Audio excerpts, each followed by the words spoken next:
Chapter 5: Anarcho-syndicalism in the 21st Century. Introduction. In this final chapter, we set out our vision of anarcho-syndicalism today. We discuss how to move from being a simple political propaganda organization to a revolutionary union, capable of taking the initiative in organizing and catalyzing class struggles in the economic and social spheres. Central to this strategy is the potential for direct action to build confidence, capacity, and self-organization amongst the working class, and thus for struggle to serve as the school of socialism. We argue that a revolutionary union is an essential component of a revolutionary workers' movement, not only for organizing and catalyzing struggles, but providing both a physical and organizational infrastructure for the working class, and a point of departure for numerous anti-oppression, self-education, and cultural initiatives, both inside and beyond its ranks. We set out how this kind of political-economic organization can help the re-emergence of a militant and revolutionary workers' movement, and the necessity for this to seek to unite all the revolutionary workers of the world. Finally, we will sketch what a social revolution might look like on a world scale, and the role that revolutionary unions should play in this process. From propaganda group to revolutionary union. In many ways, it is easiest to start from what not to do. History furnishes us with ample cautionary examples. Certainly, anarcho-syndicalists do not want to function as a political organization of anarchists. Political organization leaves the organizing of struggles either to reformist organizations, such as the trade unions, or to spontaneous action by workers.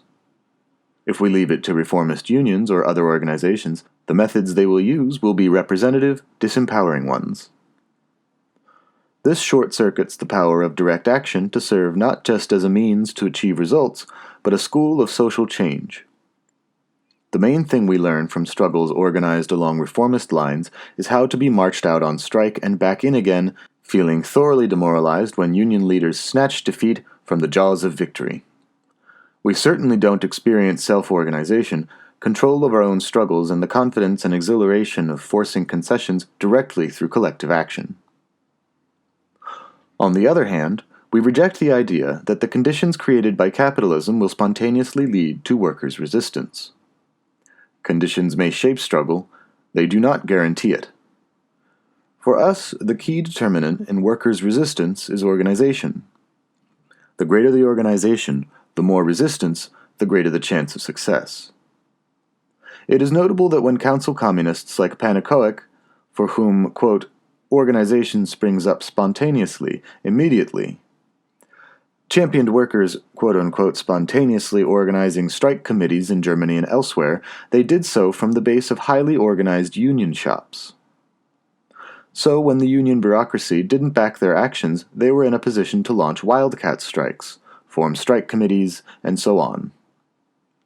A similar pattern has been seen in the UK in recent years, with unofficial action concentrated amongst highly organized workers, such as in the postal service, refuse collection, and rank-and-file electricians.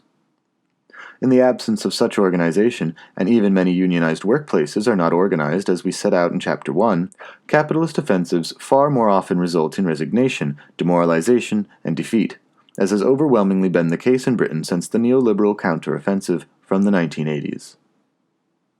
As this culture of defeat sets in, it becomes ever more entrenched, until it becomes impossible to imagine doing things differently, as the neoliberal mantra of "there is no alternative" takes root.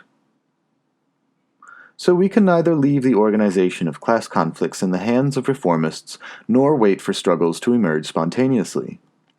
We need to organize struggles ourselves along direct action lines. And if we're not capable of doing so at present, we need to aspire to that capability.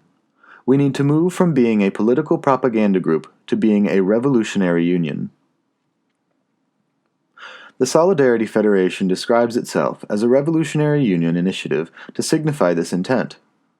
So far, the struggles we have initiated have been small-scale and often focused on individual grievances. But that merely reflects the limits of our present capacities we are always seeking to expand. Specific political organization is not sufficient to this task. We seek to become an organization which is at once political and economic. We can also reject the fanciful notion of reforming the bureaucratic unions, commonplace among socialists and not unheard of among anarchists either.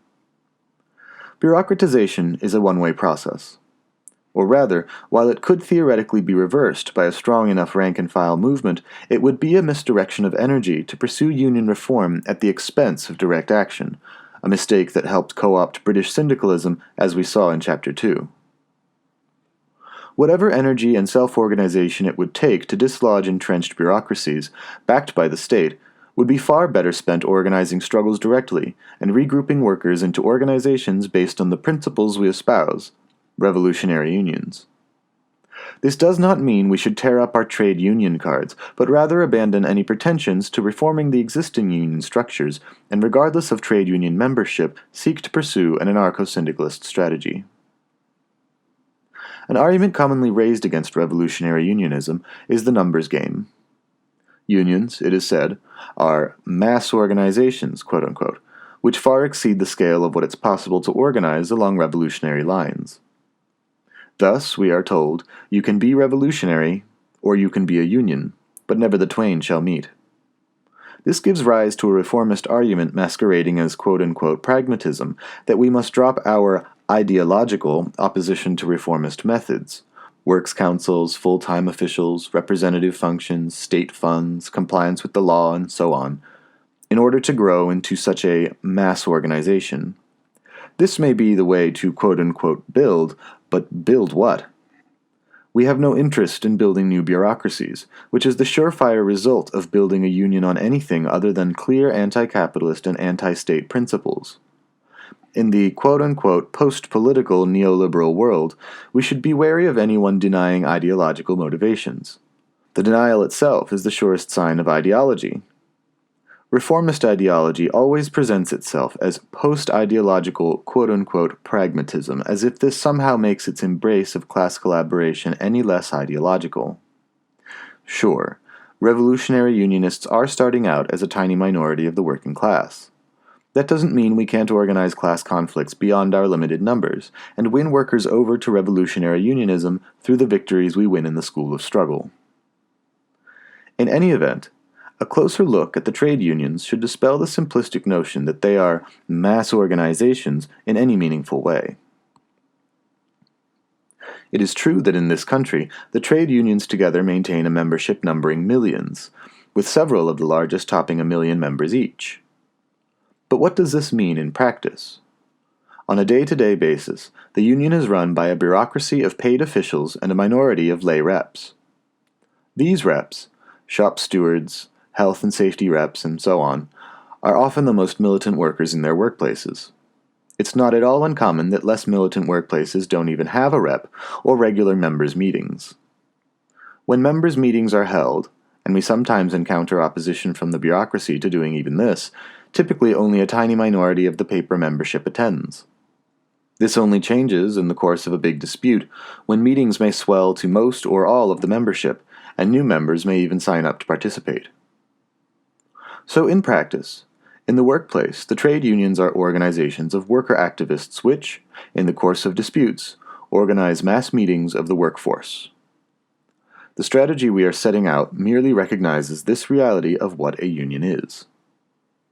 The trade unions are centralized, bureaucratic, and hierarchical organizations, and so they don't link worker activists horizontally with one another. Rather, workplaces are only linked to one another via the branch or the region, often staffed by full-time officials or lay reps with an eye to becoming full-time officials, and not infrequently by quote-unquote revolutionary socialists with their eye on a trade union career path. Consequently, they work against the circulation and coordination of self-organized struggles. Worker activists, such as shop stewards in different areas or departments, are limited to communicating with one another through the proper channels.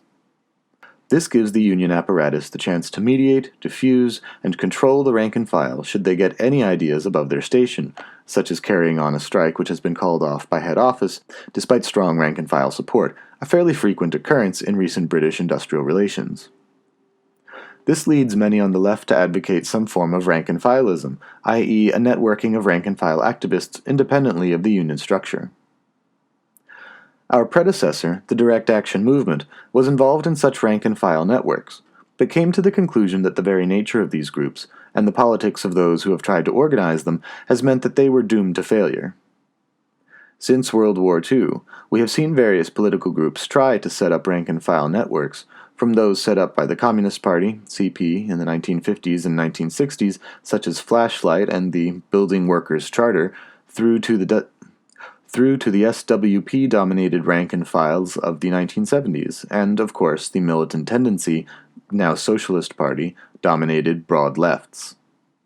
Needless to say, such Marxist groups were not slow to manipulate rank-and-files for their own ends, even if this was to the detriment of those rank-and-files and the workers involved. For instance, Building Workers' Charter, which had widespread support in the building industry, failed to appear in the massive and bitter building workers' strike in the early 1970s due to the maneuvering of the CP. Thus, they not only failed to provide an alternative lead to the reformist unions in a crucial strike, but so demoralized supporters of Building Workers' Charter that it led to its eventual collapse. Again in 1973, when the International Socialists, IS, now the SWP, tried to set up a national rank-and-file movement, the CP-dominated rank-and-files boycotted the conference organized to launch the movement, with the Morning Star newspaper denouncing the whole event as an IS plot. We saw it once again with the 2011 implosion of the National Shop Stewards Network, NSSN, when the Socialist Party made its long-anticipated move to try and turn it into an anti-cuts front, and most of the anarchist, syndicalist, and independent activists walked out. It would be a mistake, however, to put the lack of politics down simply to malign Marxist influence. Instead, we should look at the nature of rank-and-file groups themselves. They are not made up of masses of ordinary workers, but trade union activists, often members of political groups, sinking their political differences to the lowest common denominator: militant trade unionism. Perhaps a quote from the paper of one of the more successful rank-and-files of the 1970s, the Nalgo Action Group, will illustrate this. An editorial stated, "The future development of Nalgo Action Group remains as it always has, in the hands of its supporters whose political persuasions are less important than their common desire to work for greater democracy and militancy within Nalgo and the larger trade union movement."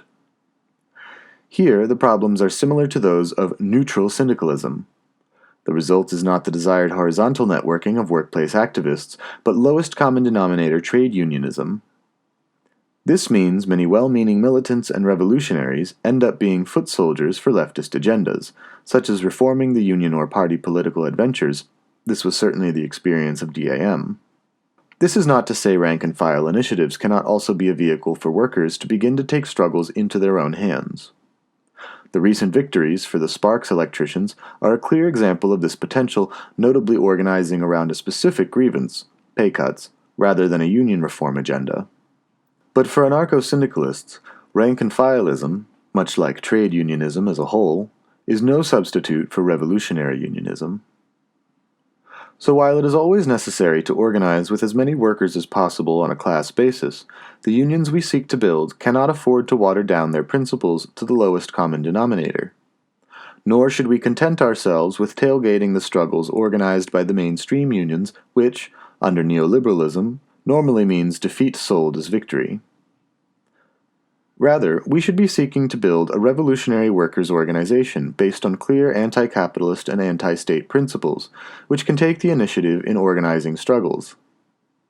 This is what the Solidarity Federation means when it describes itself as a revolutionary union of activists, and dispensed with the fallacy that politics begins with millions. We can recognize that everyday struggles are political. The question becomes a practical one: how to organize collect directive action for ourselves. We unite the political and the economic, because it reflects the realities under capitalism. The working class is at one and the same time oppressed and exploited. If we are ever to be truly free, we must challenge both capitalist exploitation and the power capitalism and the state have over us. The coming together of exploitation and oppression can be clearly seen in the smallest of workplace or community actions. When workers organize, they challenge the management's right to manage. When tenants organize, they challenge the landlord's right to their private property.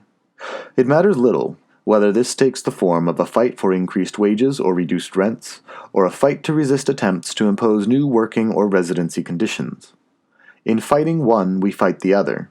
The economic and the political cannot be separated. Should the workers win a strike for increased wages, their power to win better conditions improves, and vice versa. The Revolutionary Union unites the political and the economic, seeking to organize collective direct action in the here and now, not waiting to follow the lead of reformists or for struggles to arise spontaneously. The role of the Revolutionary Union in the everyday class struggle. What we are describing is sometimes called minority unionism, but this is somewhat misleading on two counts. First, as we have argued above, even million-strong trade unions are in practice, in terms of their presence in the workplace, minority organizations. It is not uncommon for there to be no workplace activists in a given unionized workplace. Even when there is, it's most commonly one or two shop stewards for a whole department or employer. It's rare for a trade union to have a large density of workplace activists in a single workplace, so all unions, in terms of everyday activity, are, as Émile Pouget said, quote, an active minority, end quote. Secondly, we are not a minority out of aspiration, but out of recognition of reality. We, of course, seek the widest possible adoption of anarcho-syndicalist ideas and methods throughout the working class. It's just that we see no reason to wait until then to organize. We need to use what capacity we have to organize what struggles we can in the here and now. When we talk of organizing direct action, what most immediately springs to mind is the strike. But in truth, a strike requires significant organization to pull off, and often we may find ourselves setting our sights on other forms of action. Generally speaking, the fewer the number of participants, the less direct economic pressure we can bring to bear, and thus the more we rely on moral pressure. This could be as simple as shunning the boss, such as the members of a team refusing all non-essential communication, perhaps all verbal communication full stop, until their concerns are addressed. This type of action can certainly be organized by individuals, and any propaganda organization capable of bringing out a newspaper can surely orient itself to such practical activity as well as, or indeed instead of, propaganda activities. Doing so and shouting about it has been, in our experience, a way to attract more militants of a similar persuasion. Conversely, the greater the number of participants, the more economic pressure we can bring to bear, and the less we need rely on moral pressure. At this end of the spectrum is the insurrectionary general strike. We will discuss this more in the following section, which discusses the role of the Revolutionary Union in the revolutionary process. Needless to say, such an action requires the ability to mobilize millions of workers, and thus a serious level of organization far beyond anything existing today. We are not saying we can grow into such an organization by sheer force of will. Such a revolutionary union could be formed by many possible means, and probably through some combination of all of them. Simple membership growth, radicalized breakaways from other unions, recruitment from wider waves of struggles, mergers between existing and new organizations along anarcho-syndicalist lines. What we are saying is that by organizing class conflicts along anarcho-syndicalist lines in the here and now, we can, via the school of struggle, develop both an organization and wider culture of solidarity and direct action within the working class greater than that which exists at present. The exact path between here and the revolutionary process remains to be trodden. The important thing is that we begin to walk it. What role does the Revolutionary Union have to play in this process? The aim of the anarcho-syndicalist union is to act as an organizational force in the daily lives of the working class. We seek to organize workplace and community resistance, and to constantly link this to the need to overthrow the double yoke of capital and the state. We seek the overthrow of capitalism, and for it to be replaced by the self-managed libertarian communist society. Though the physical organization of resistance is central to our ideas, we do not reject revolutionary theory. But for anarcho-syndicalists, theory grows out of practice, and as such should be seen as an aid to organizing workers' struggle, and not, as so often is the case, a means of dominating and controlling it. And as capitalism is dynamic with conditions constantly changing, so must the methods used by workers to fight it. Engaged in this daily struggle, we are best placed to ensure our theory keeps pace. As anarcho-syndicalists, we oppose all forms of political parties. We reject the notion that governments act in the interest of the working class. They may bring forward minor improvements in order to make electoral gains, but fundamental change can only come about through the power of organized labor. We also reject the so-called quote-unquote revolutionary parties, on the grounds that, like all political parties, they seek state power. Our aim is the democratically controlled, self-managed libertarian communist society, not one in which the capitalist parties are simply replaced with a Marxist dictatorship. We argue that the workers must take control of their own struggles, as opposed to relying on politicians. We argue for, and seek to organize, direct action both as a means by which workers can democratically control their struggles, and as the most effective weapon in the fight against capitalism. As opposed to voting every few years for some useless politician, we argue that people must organize and confront capitalism and the state head-on.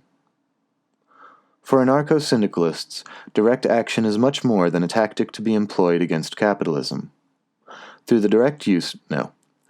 use of direct action, we seek to build a culture of solidarity and mutual aid in direct opposition to the dominant capitalist culture based on narrow self-interest and greed.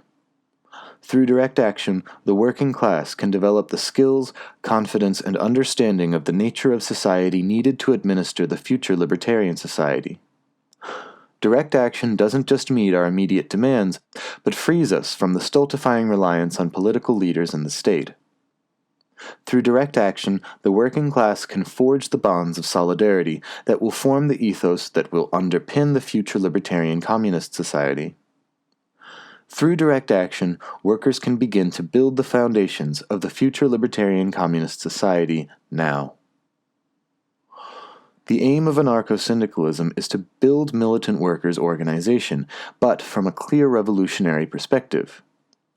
It fully realizes that conditions in society may vary, and accordingly so will the possibility of organizing class struggle.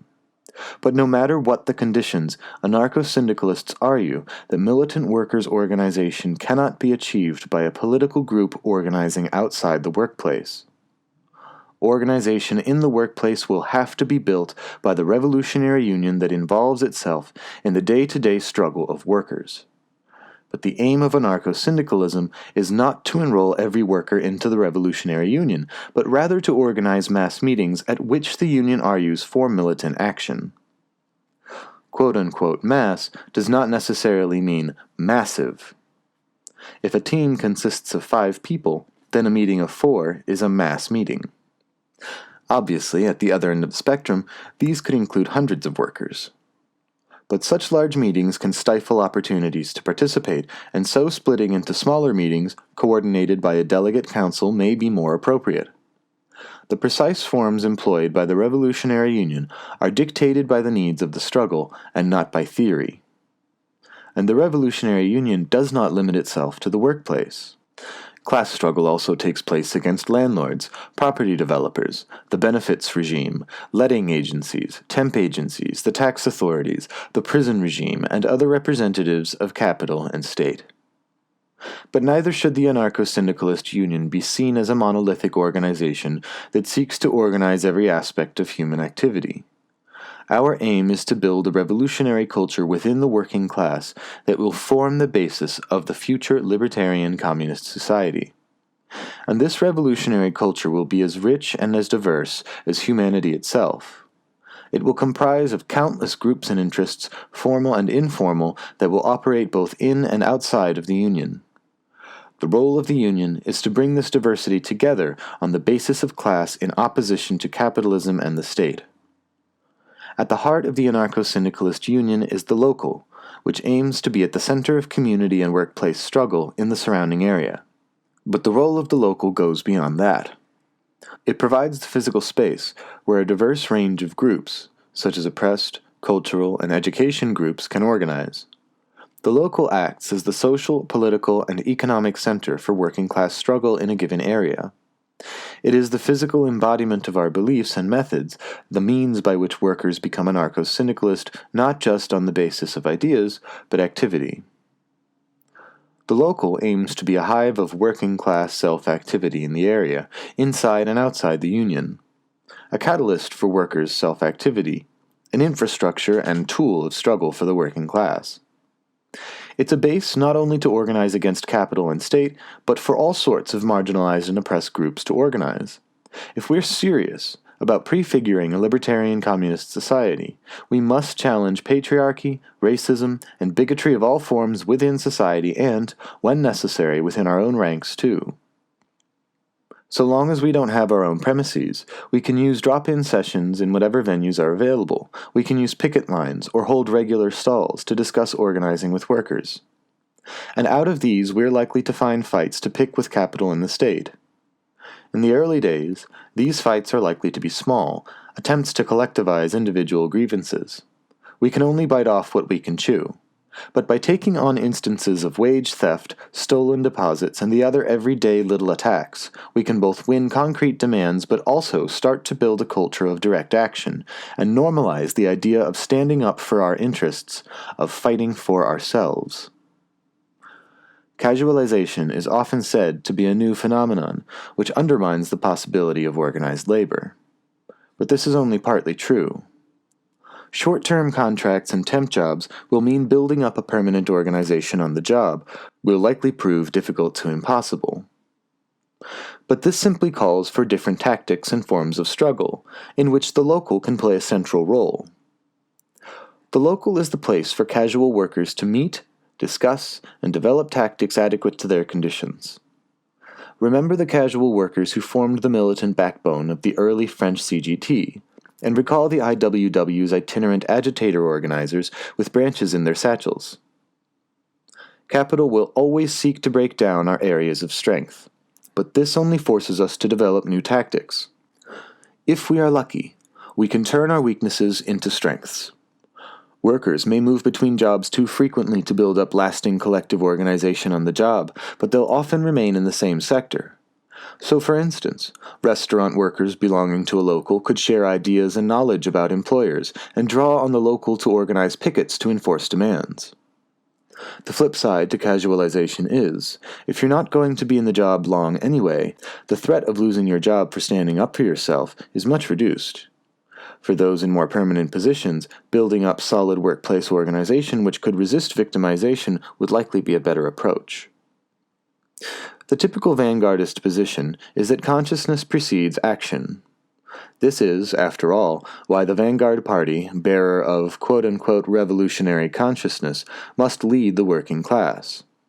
This attitude is explicit in Leninist Marxism, but implicit in many other political organizations, even when they seek only to quote-unquote be the leadership of ideas. For anarcho-syndicalists, it is the other way around. Workers may not all share our goals of overthrowing capitalism and the state, but we're not asking them to sign up to that as a precondition of organizing. We're simply asking them to take direct action with us in their own interests. If, in this process, anarcho-syndicalism begins to make more sense to them, then the union gains another member. It should be explained that this is not any old union concerned only with bread-and-butter issues, but a revolutionary one also pursuing radical social transformation. This isn't a question of identifying as an anarcho-syndicalist, but rather of identifying with our methods and goals, whatever your preferred political label or lack of.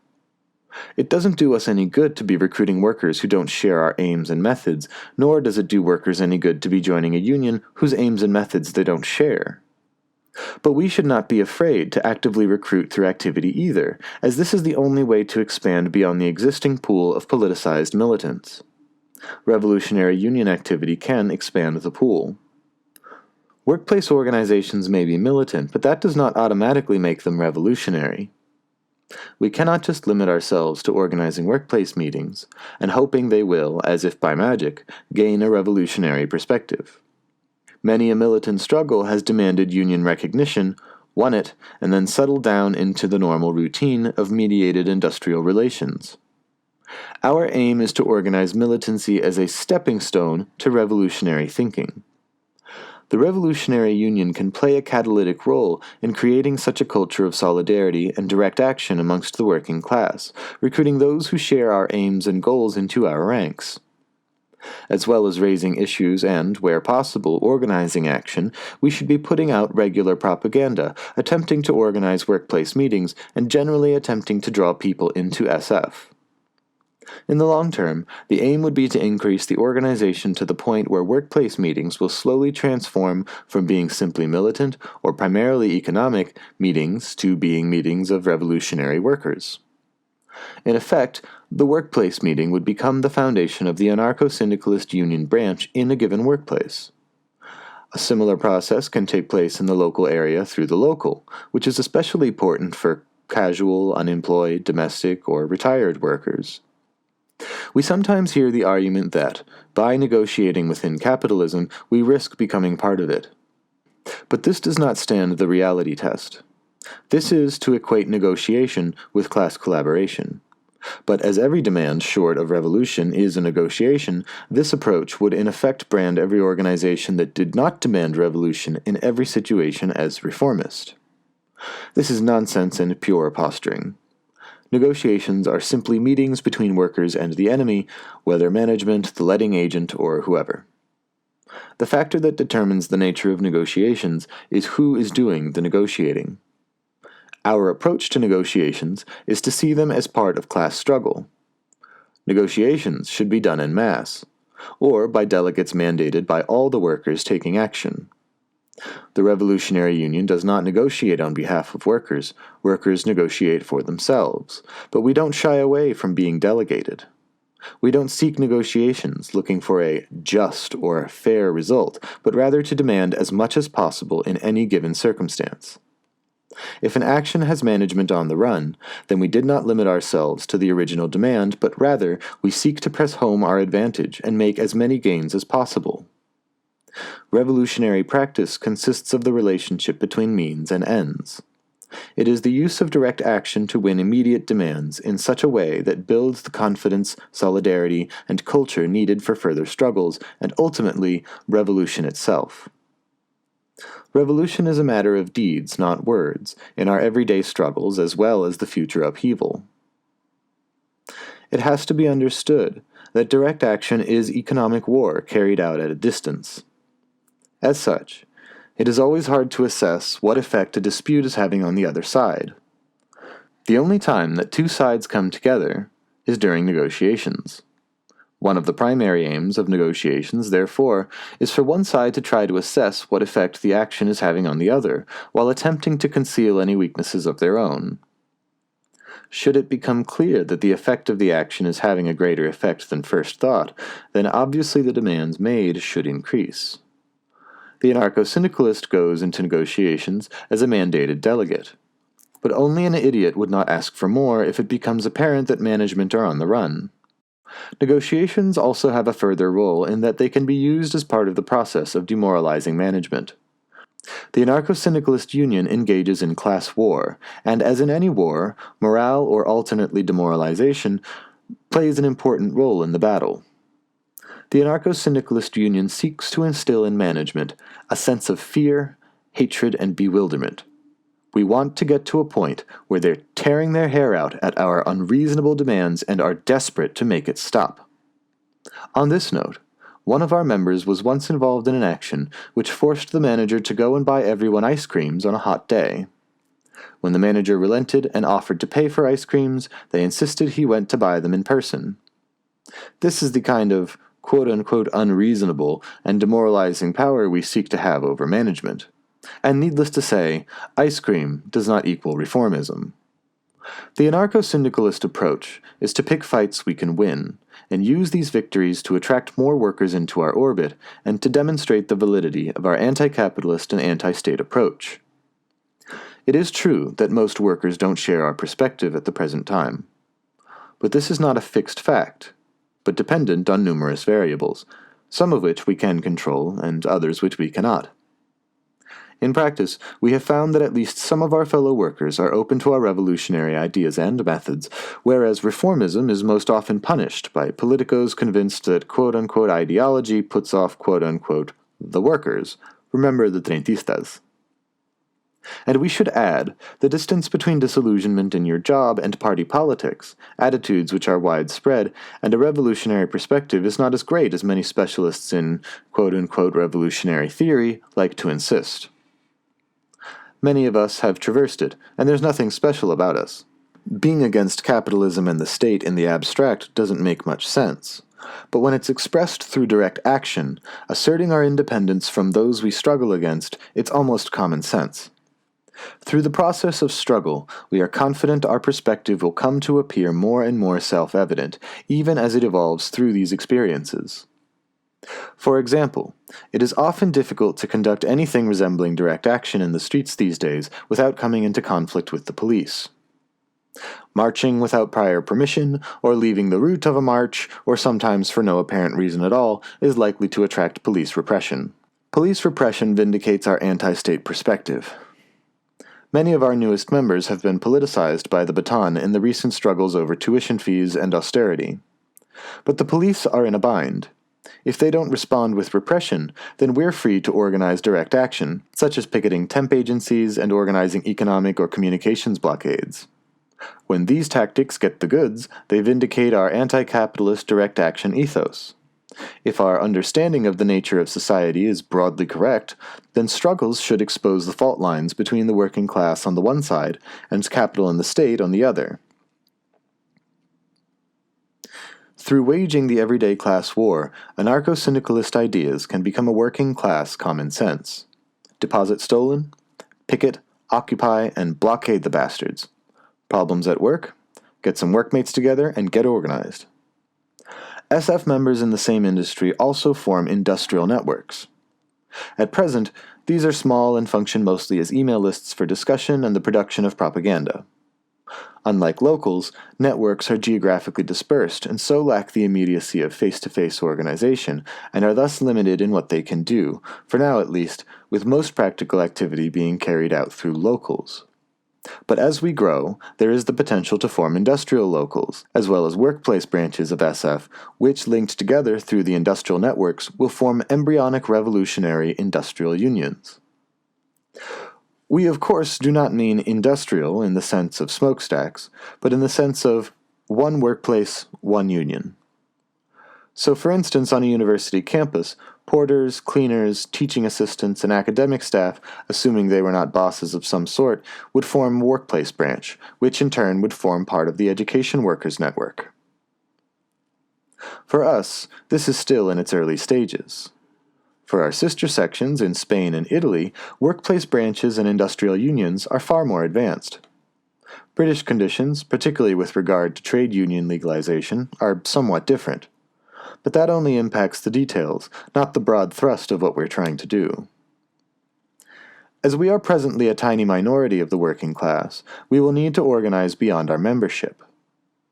Even if we were 10,000 times larger, this would still be the case. As we saw, it was even the case in Catalonia in 1936. Various organizational forms can be employed for this purpose. From workplace committees, mass meetings, neighborhood assemblies, and strike committees, through to factory committees, delegate councils, or a fully fledged federation of workers' councils. None of these forms are a panacea, and all have their drawbacks as well as benefits. Rather, they are democratic means of organizing which can be employed by the revolutionary union as the needs of the struggle dictate. The particular forms of organization we employ reflect the content of the struggle. In Puerto Real, workplace and community mass meetings were a vital part of the struggle. But we have also attended mass meetings organized by reformist unions, where a string of top-table speakers mouth platitudes to a bored audience, or which simply serve to rubber-stamp decisions already made elsewhere. In the case of the Workmates Collective on the London Underground, the delegate council they set up was sidelined by action coming directly from the mass meetings. But if similar mass meetings were happening across multiple work sites, something like a delegate council could have proved indispensable in joining up the struggles. The content of the struggle must shape the forms we use. The role of the revolutionary union is to take the initiative in organizing struggles in the first place. The role of the revolutionary union in the revolutionary process. Just as the anarcho-syndicalist union cannot and does not wish to organize all aspects of human activity, nor does it seek to organize the revolution on behalf of the working class. For us, revolutions come about when the anger of the oppressed can no longer be contained by the power of the oppressors, leading to an explosion of anger that drives revolutionary change. Revolutions break out. They cannot be planned, they cannot be predicted, they cannot be organized. But if they are to succeed, revolutions have to move quickly from anger to decisive action. The revolution has to be advanced and defended. People have to eat. They need water and electricity, and these things have to be organized. The role of the anarcho-syndicalist union is to act as a catalyst and organizing force within the revolution to ensure its success. Within the revolutionary process, the anarcho-syndicalist union seeks to organize the insurrectionary general strike as the means by which the workers take control of the streets and the workplaces. This means that, amidst strike waves and street demonstrations, riots and political turmoil, the revolutionary union looks to generalize the strikes, to turn them from walkouts into expropriations, restarting production and distribution under self-management to meet social needs. The insurrectionary general strike marks the start of the process of building the libertarian communist society. The production and distribution of goods and services is taken over under workers' democratic control and run on the basis of human need. The revolutionary union seeks to organize a system of free councils without subordination to any authority or political party, bar none. These organizations of the working class both administer production and distribution according to needs and supplant the authority of the state. Militias are formed to defend the revolution from the external forces of capitalism and to shut down the forces of the state. The building blocks of the new society are put in place on top of the foundation laid by the preceding struggles. In truth, the idea of revolution in one country always belonged to the bourgeois revolutionaries who sought to seize control of the state and turn it into an instrument of capitalist development. The 20th century is a striking indictment of the notion that revolution in one country could ever result in anything remotely communist. Isolated and surrounded on all sides, even the most impeccable revolution would leave revolutionaries stranded on an island, facing the permanent threat of military intervention and the necessity to source resources unavailable domestically from the world market. Whilst defensive forces can be organized in a non-statist manner through workers' militias, it is hard to see how a permanent war footing in such an embattled revolutionary pocket could establish and maintain libertarian communist social relations. The necessities to engage with the world market and to maintain war production would undermine the reorganization of society to meet human needs. The revolution we seek will be worldwide, or it will not be at all. Thus, the revolutionary process we have described should not be conceived of as a national one, or even a series of national revolutions one after the other. Indeed, there is no reason to think such waves of class struggle will respect national borders. The international wave of class struggles following World War I certainly did not, and nor did the wave of struggles from 1968. To be sure, national identity is a powerful force for many workers, but the daily work of the Revolutionary Union in its cultural and educational aspects, as well as practical international solidarity, should have helped to undermine its appeal in favor of working-class internationalism.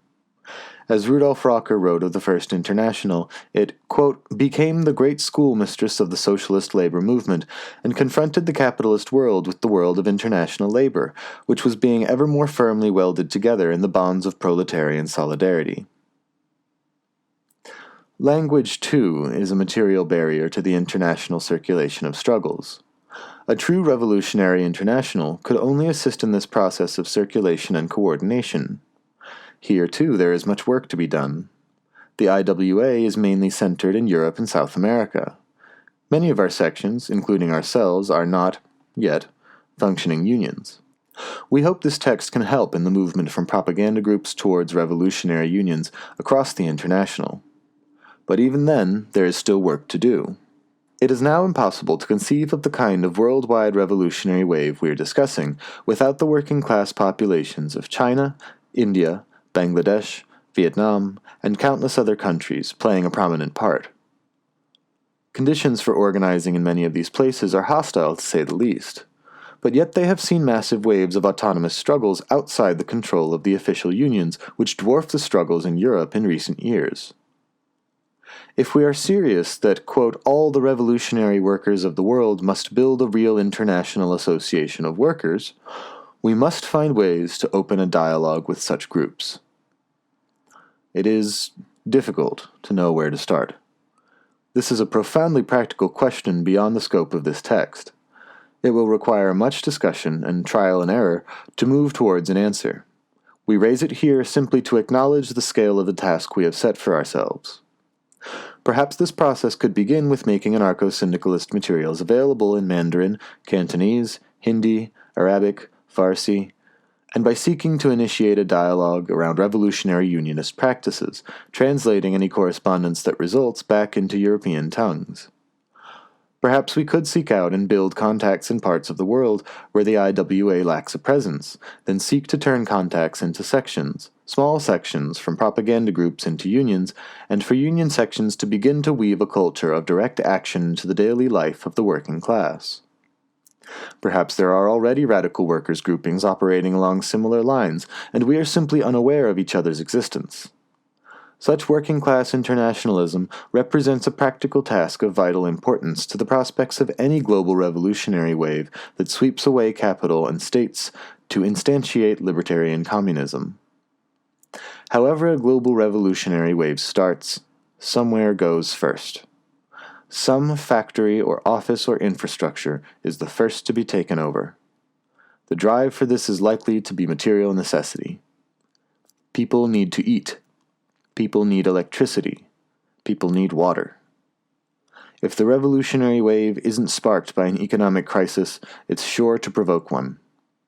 With a worldwide wave of strikes, occupations, demonstrations, and riots, workers will begin to go hungry, while the capitalists, who have the deepest pockets, will be stockpiling reserves.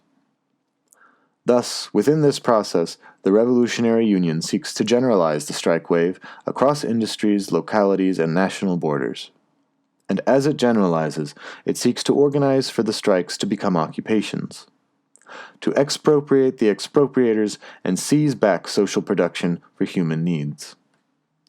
Everything we know about social revolutions suggests they are messy, contradictory processes, an open clash of opposing forces that sees advances and retreats, consolidations and capitulations.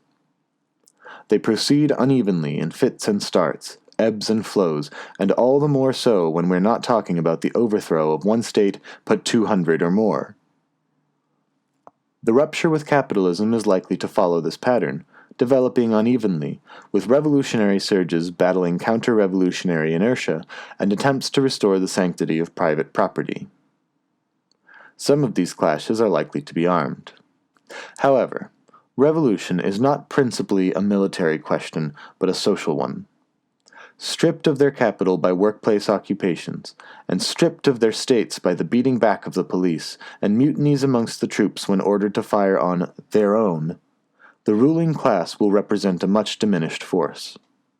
Still, they will likely unleash whatever violence they can via the state or mercenary forces to crush the revolution, and this will need to be met with violence, organized along libertarian lines through a militia system. The libertarian communist revolution is a process. It is a movement. It will likely develop and blossom from strike waves to expropriations over a period of years. This isn't a transitional phase. It is what the revolution is. We do not wake up one morning and find that libertarian communism has been proclaimed. We seize back society from capital and the state as much as we can, and push for libertarian communist social relations as much as possible. We aim for the abolition of wages and the distribution of goods and services according to need.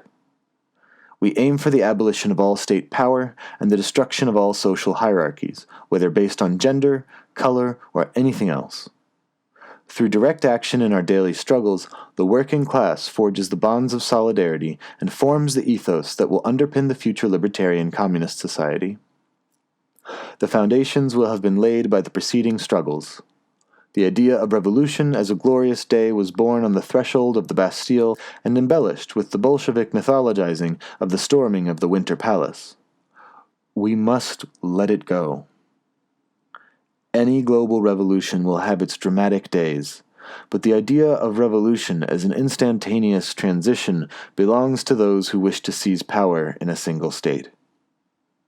It is utterly inadequate for the overthrow of an entire mode of production. Libertarian communism is not something to be established after the revolution, quote unquote.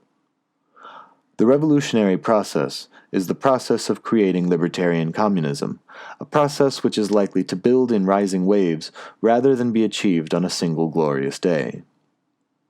As more and more workplaces are seized, and as the state forces are weakened and states begin to crumble, private property becomes a mere memory of a bygone era, like tithes and tributes before it.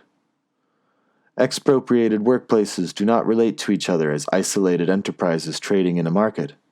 They federate together into a single entity, pooling resources on the basis of needs under self-management, and doing away with wage labor as the necessities of life become available to the working class directly from our own efforts without the mediation of the market. The Revolutionary Union is vital to play both a preparatory role for these decisive struggles and to generalize the libertarian communist movement within them towards the insurrectionary general strike when they erupt. Yes, the task is a great one. But of course, we only want the world.